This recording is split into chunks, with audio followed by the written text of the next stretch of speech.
I wanted to work with seniors since I was 14 years old.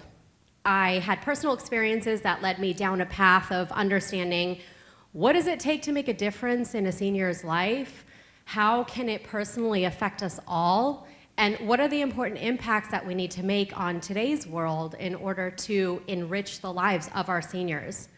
So many times, seniors are referred to really as the forgotten people, because once they reach an older age, they really don't do much. That's what people think.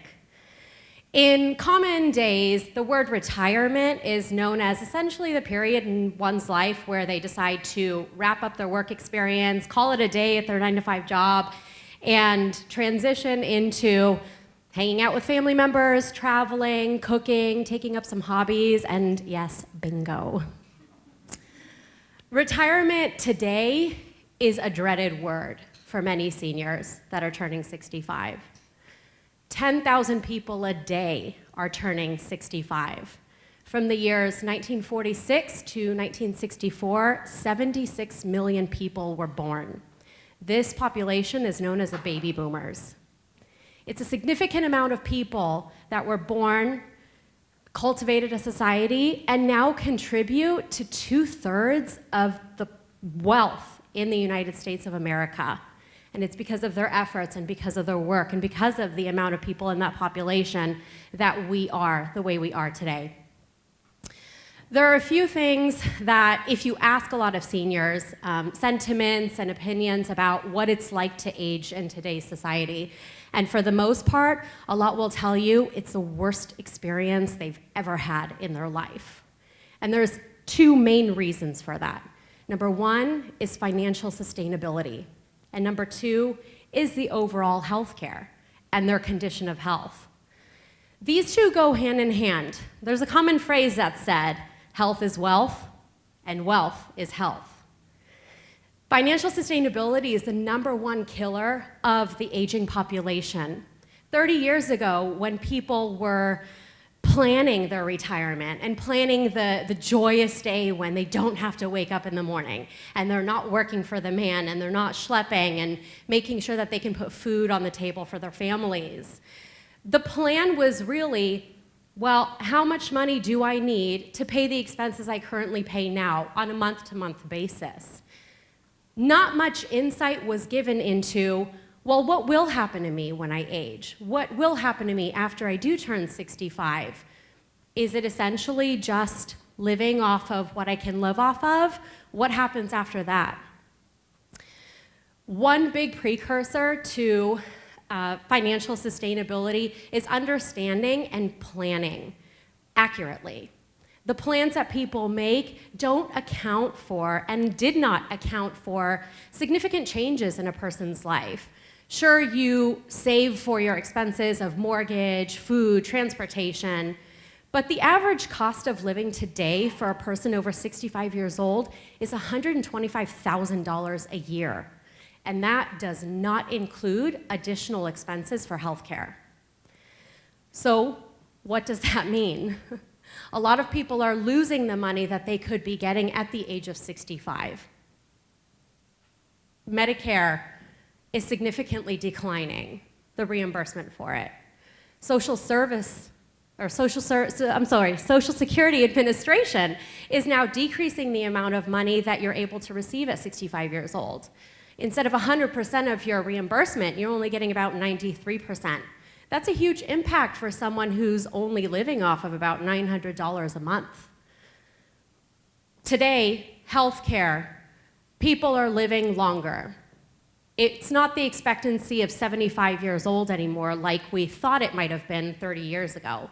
And in planning for someone's retirement, a lot of people did not take into account the impact that the cost of living would have significantly and specifically on healthcare.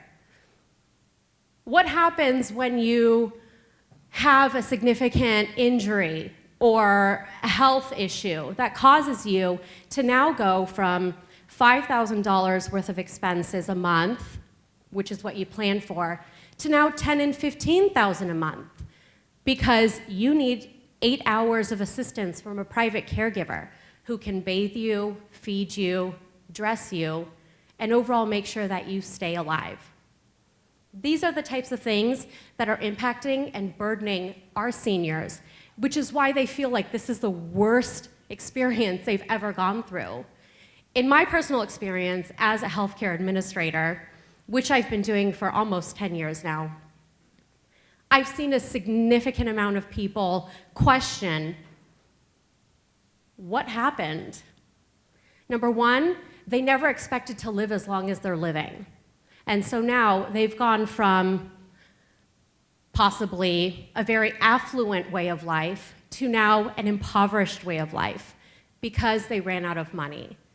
Financial sustainability is the #1 killer and is the #1 reason for decreased quality of life for our seniors that have contributed so much to our wealth and the way we are now. In healthcare, because people are living 20 to 30 years longer than expected, people are considering their options. What do you do? Where do you go? What's covered? What's not covered? These questions are asked on a daily basis. And the #1 pressure that I would say is communication. Talking to each other, talking to your families and loved ones, and understanding what will happen if that day comes. And that's the #1 reason, and that's the #1 issue that I have encountered with families when they come to me and say, I don't know what to do. I can't take my mom home. I can't take my dad home. A lot of younger generations are living off of 2-income households. No longer are the days where someone gets to stay home and take care of mom and dad. Everyone needs to work now. We all see it. And so what happens to our parents that put up $20,000 and $30,000 worth of tuitions? What do we do? This is a question. My focus is to figure out how can we rebuild a life after the age of 65? A few things come to mind. #1, since we are living longer, we don't necessarily need to retire at the age of 65. A lot of people have extended their retirement date to 70, 75, sometimes even longer. Previous and current administration presidents are working well into their 70s, in fact, taking on the most stressful position in the United States at the age of 70, 75 years old. With Social Security, retiring at the age of 70 not only gives you 100% of your benefits, they actually incentivize you. They increase you 8% bonus because you waited to retire. That's a significant amount of money, for sure. So waiting and extending the amount of time before you retire is #1. #2, enriching your life. What kind of activities are you going to take on? What is important to you? How can you make sure that you stay productive and active in society? One big thing that I have seen is seniors taking on second hobbies, taking on second acts, as we call it, in their work life, possibly funding or investing in a side venture, or providing capital to people who are looking to start new ventures in their younger lives. This is a significant contribution that our seniors are able to give to us, and we as a society are able to give back to them. Another significant avenue that seniors can also go down is joining communities or moving. A lot of families that bought homes in the 1960s and 70s are now able to sell their homes for sometimes 3 times what it's worth because of all of the changes and the growth in surrounding areas, and especially California. So by selling their homes, they're now opting to move to what's called continuing care retirement communities. That is a 2 or 3 level of care campus in which you have independent living, assisted living, sometimes memory care, and health care or skilled nursing. So what they're able to do is move in as independent people into the independent campus and then transition as they need extra help or assistance into assisted living or memory care. And then if the time comes, they're able to move into a healthcare facility. The great thing about this is that they feel like they're a part of a community. They feel like they can still be active and network and socialize and contribute in ways that other seniors are doing around them.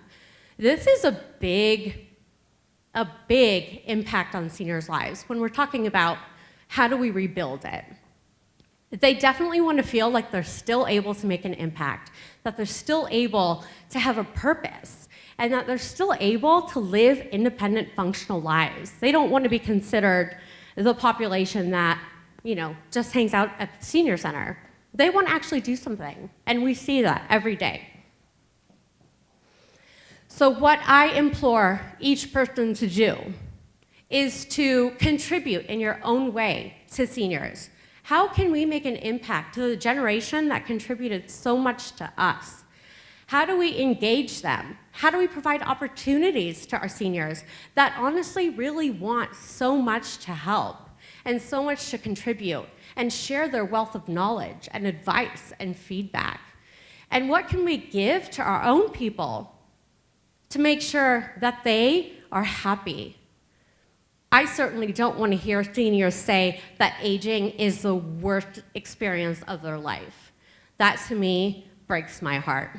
I want them to know that there is a solid community of people around them that care for them, love for them, nurture them, and know that they matter.